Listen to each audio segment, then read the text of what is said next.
I can't believe that I remembered it. And then I was able to, my husband actually was like, I swear it must be a Gilmore Girls thing. And I was like, oh my God, that's right. Okay. So he actually like helped me find it. But then I was able to find it. It was pretty quick too.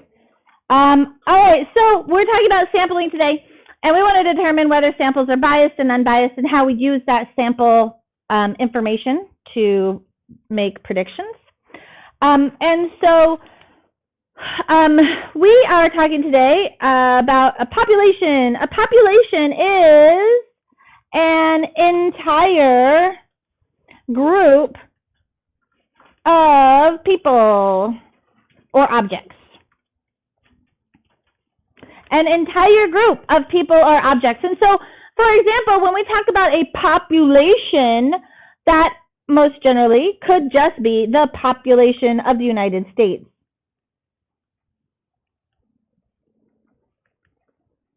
So the population of the United States, of the U.S.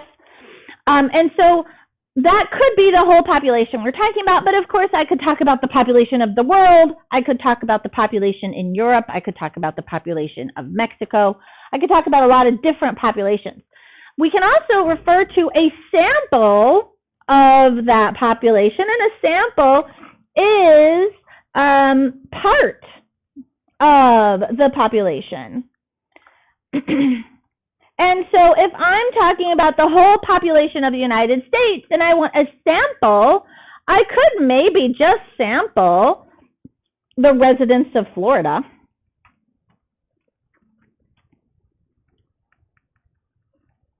Now, my question to you is, if I am trying to generalize something to the United States of America, and then I simply sample people in Florida, do you suppose that's a good representation of everyone in the United States?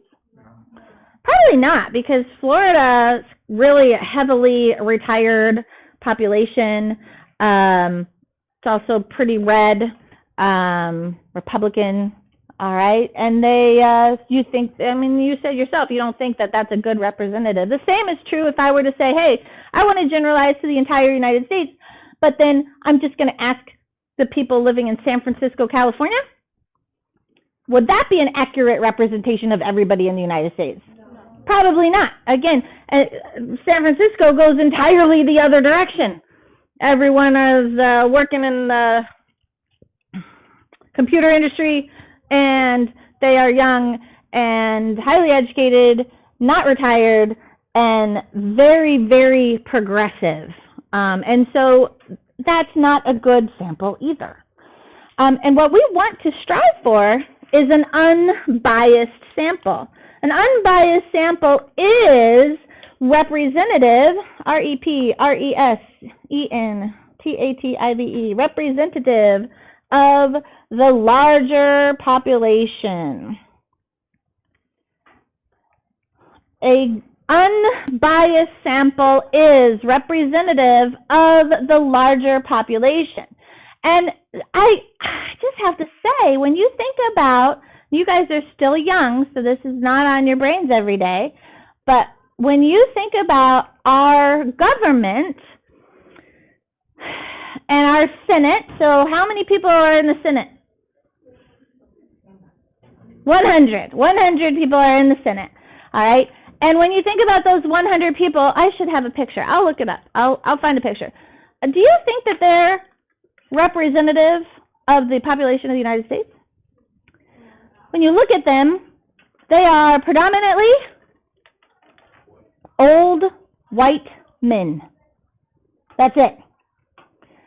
And when you just break us down into females and males, shouldn't it be about half and half? Don't you think that would be a better representative sample to represent the United States of America? And that's something you want to think about when you go to vote. Unless you're old and white, then they're probably not representing you, okay? And that goes across the board. When you look at the House of Representatives, it has a few more women, but talk about how much of the population, how much of that group of the House of Representatives, it's in the name, it should be representative, right? How many of them are men, women, black, white, Latino? Like, our population across the United States, it's like 46% Latino now. It's like 24% black. And, you know, the rest white-ish, okay? So it's important to think about that when you go to vote, because the best thing would be for our government to actually reflect the society it's supposed to be representing, all right? And this is the trouble I have with statistics, is that our government just is terrible. All right. All right, so we want it representative of the larger population. It should also be selected at random. Right now, most of our representatives are selected by money. I don't think that money should control our government. That is no way to live either. It should be selected at random, and it should be large enough to provide accurate data. D-A-T-A. Should be large enough to provide accurate data. And again, with the little clip we watched at the beginning, can Kirk just poll himself? No, of course not. That's so silly. You can't represent one person to represent an entire town. You can't ask just one person. What we want to strive for are unbiased samples, but most of the time everything we do is a little bit biased. A biased sample is a sample not representative, R-E-P, R-E-P-R-E-S, oh my God, I can't spell and talk today, R-E-P-E-S-E-N-T-A-T-I-V-E, there it is, representative of the larger population.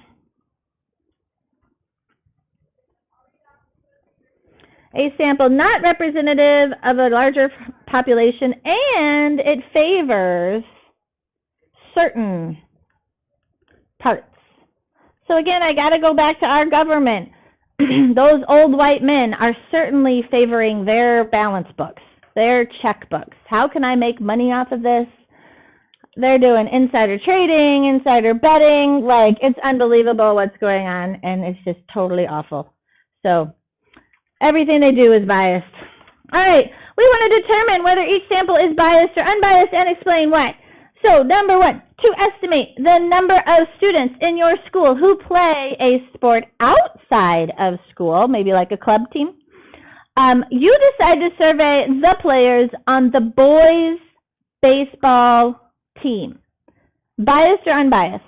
Biased. Biased, absolutely. B-I-A-S-E-D. Why? That's right. It's not representative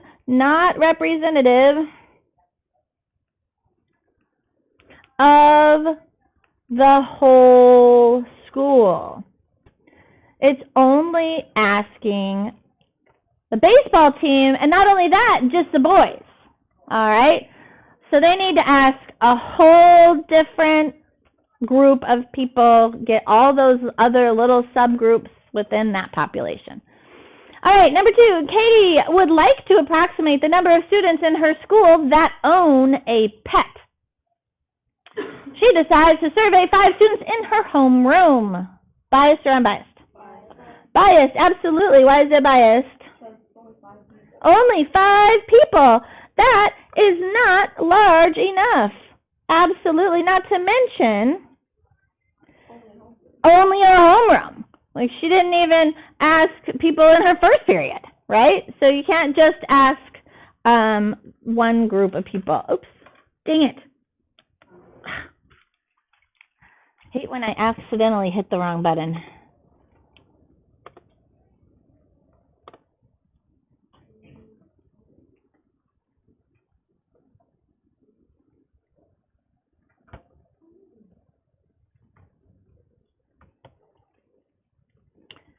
We are experiencing technical difficulties. There we go. Okay, and we're back.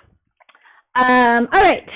So So, number 3, the yearbook committee must choose among 3 different themes for this year's yearbook. To help make their decision, they survey 100 random students during lunch. Unbiased. It is unbiased, and I want to clarify that probably this is a school that only has one lunch for everybody, okay? Because that would be better, all right? It's like for our lunches, they're kind of split underclassmen and upperclassmen, so, you know, if they only tested the upperclassmen, that would be a biased sample. But I'm assuming here, though they didn't specify, that they only have one lunch, so that's everybody, all right? And most importantly, it was random, and that's very important. It is a random sample, which makes it unbiased. All right, number 4, the New York England Patriots and the Atlanta Falcons played in the 51st Super Bowl. To determine which team was the favorite to win, a New York City newspaper surveyed 500 residents. Biased? Why? Not large enough. Not large enough? Okay. Yeah, it's certainly... Yeah, it's because it was too narrow, too, yeah. Not representative of the entire population. They're just asking residents of New York City? That's not a good sample if we're trying to represent all of us who are interested in the Super Bowl once a year, which is a lot of people in the United States. And so I would say it's not representative or not large enough. I think that would be fine too. Of the whole population. All right, not representative of the whole population. Very good. Turn the page.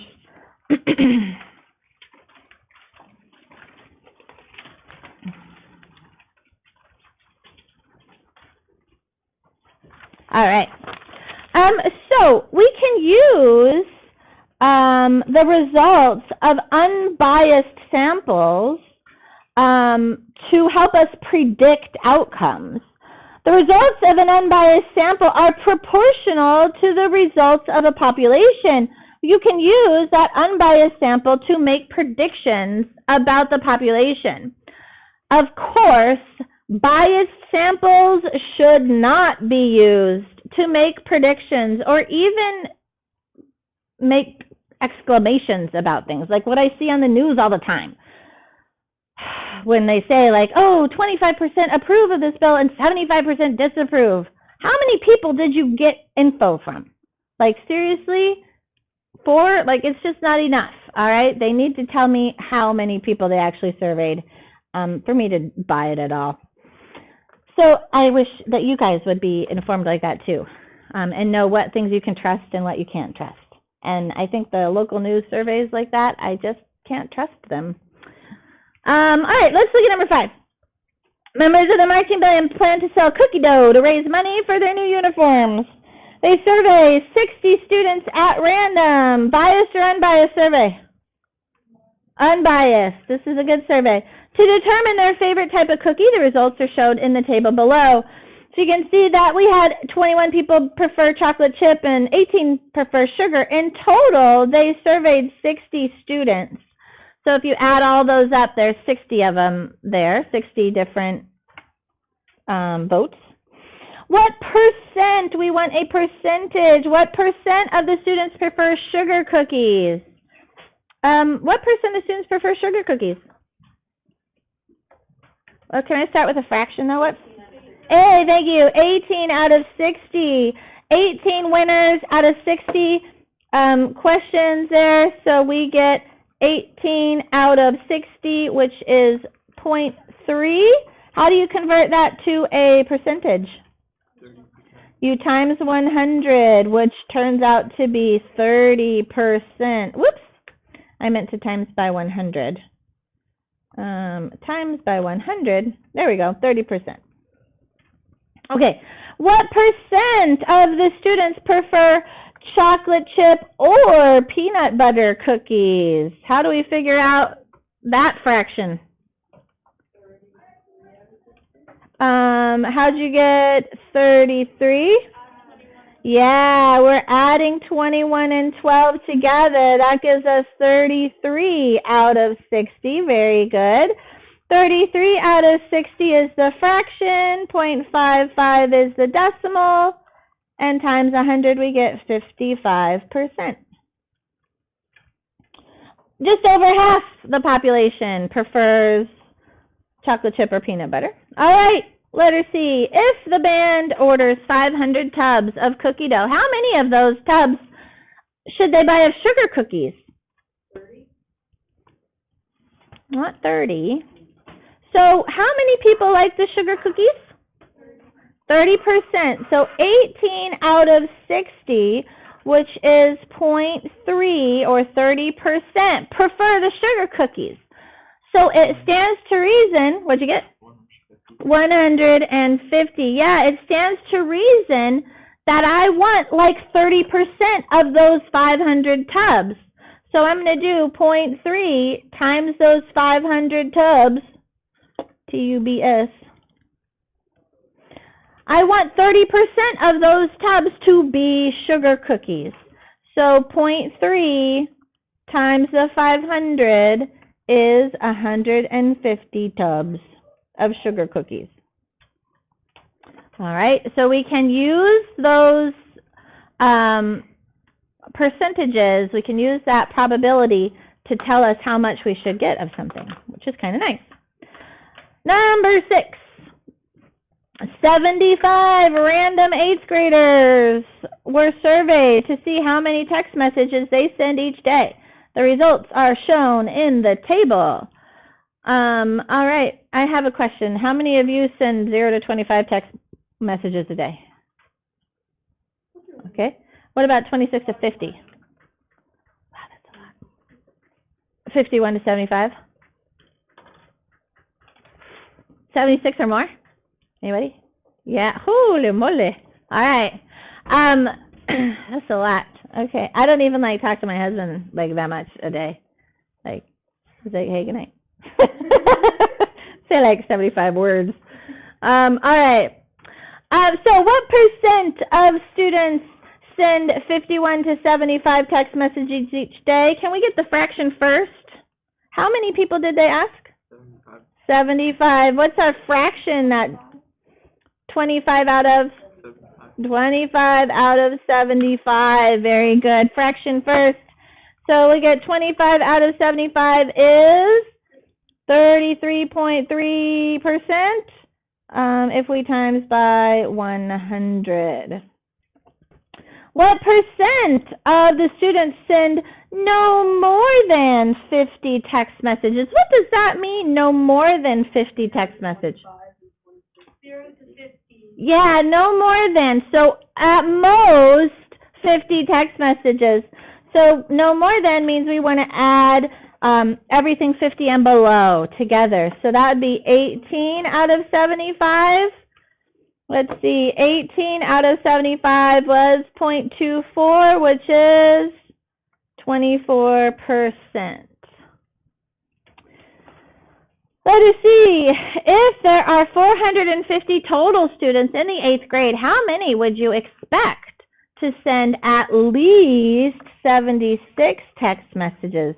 Well, let's start there. How many students, or what percent of students send at least, not percent, what fraction of students send at least 76 text messages? 32. Yeah, 32 out of 76, that's our fraction. And let's see, that as a decimal, 32 out of 75. Why did I write 76? It should be 75. 32 out of 75 is 0.4267. All right.